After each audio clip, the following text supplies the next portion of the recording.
At sa ibang balita, umaalma ngayon ang dalawang paksyon ng Moro National Liberation Front o MNLF dahil tila na itsapwera raw sila sa pakikipag-usap naman ng gobyerno sa Moro Islamic Liberation Front o MILF para sa mas malawak na hiyong Bangsamoro.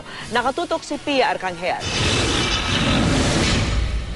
Isang pagtataksil, ito ang sentimiento ng dalawang paksyon ng Moro National Liberation Front o MNLF sa napagkasunduan ng gobyerno at MILF na palitan ng ARMM ng mas malawak na Bangsamoro.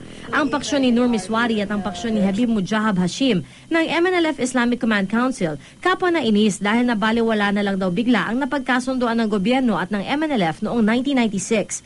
Ay bakit ba ay nakalimutan na ng administration ngayon? Masama na kabastusan yan. Masama na kabalbalan yan. This is already a betrayal. We have been betrayed. There is no about that. Ilang beses na raw nilang hiniling na isama sila sa mga usaping pangkapayapaan sa grupo ng MILF, pero tila inetsapwera sila. We have no other recourse but to go back to the original objective of armed struggle.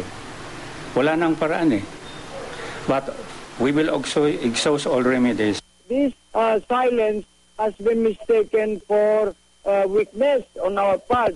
Ay malaking pagkamalian. Mapatunayan namin yan sa darating araw. Ayan, ipakita namin ang karami namin. Pero sa panayam ng GMA News sa kinikilalang chairman ng MNLF ngayon na si Muslimin Sema, sinabi niyang sinusuportahan niya ang bagong peace agreement. Kinonsulta raw ang grupo ni Sema ni Presidential Peace Advisor Teresita Deles.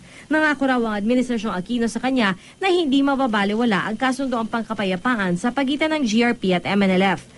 This thing will have finally to be put into one arrangement.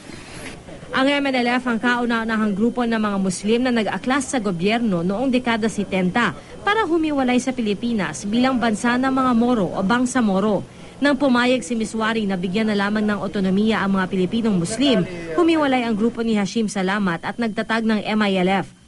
Kaya kahit nagkaroon ng usapang pangkapayapaan ng gobyerno at MNLF noong 1996, hindi pa rin natamo ang kapayapaan sa Mindanao dahil nakikibaka pa ang MILF.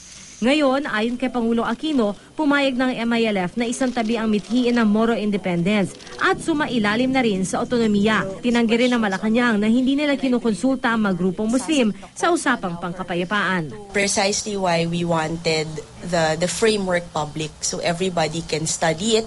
Pia Arcangel, Nakatutok, 24 Oras. Hindi